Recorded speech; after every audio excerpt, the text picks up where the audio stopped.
Okay, this is practice help for Our Detective Agency. It's on page 30 of the Piano Adventures by Faber, book 2A. All right, so let's talk about the tricky bits first. Things you want to watch out for. Rhythm, we've got eighth notes and then quarter notes. So 1 and 1, 1 and 2, 1 and 1, and then more eighth notes. We want to make sure that we keep our rhythm steady, especially when we get to this third measure. A lot of people kind of rush it right here.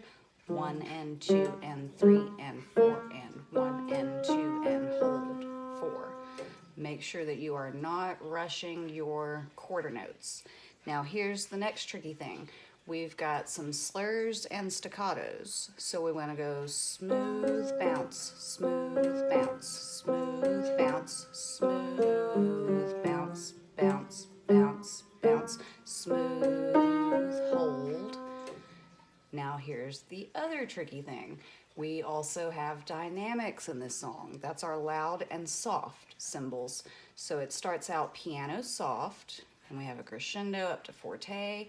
Then we go very suddenly back to piano soft. Then we go very suddenly to medium loud. Then we have a crescendo up to forte. And a crescendo, by the way, in case you don't remember, is gradually getting louder. So we've got some places where we're gradually getting louder and some places where we're suddenly changing to soft or loud. Watch out for those. Those are very important. All right, so I'm going to play it through one time, and I'm going to try to hit all the dynamics, the slurs, the staccatos, and get the rhythm just right for you so you'll know what you're trying to do.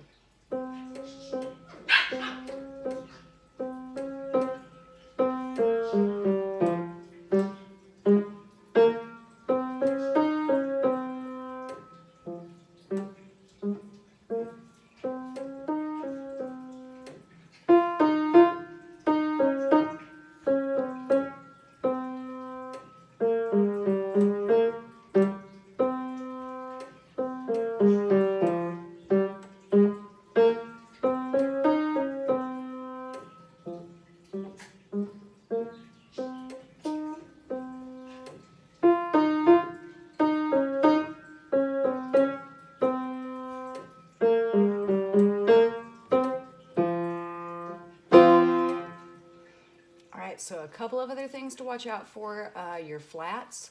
Remember that a flat lasts for the whole measure. So like in measure 7 where we got missing hat, missing cat, there's an E flat right there, missing hat. When we do missing cat, those are more E's, so it's still flat. It's another black key. Same thing in the next measure. We've got a couple of D's. So the first D has a flat sign on it. The second D is still flat.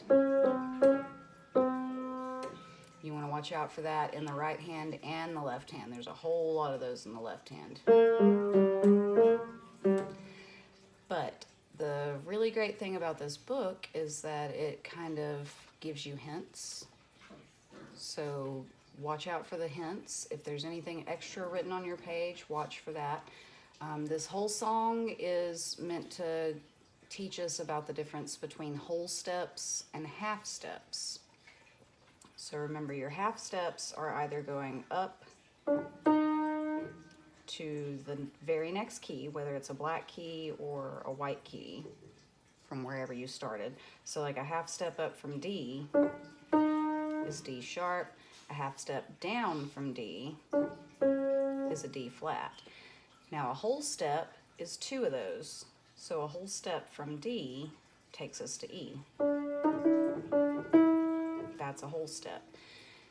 So the extra homework on this song, after you learn how to play it, is to recognize where there are half steps and where there are whole steps. You want to see if you can go through the song and find the half steps and the whole steps.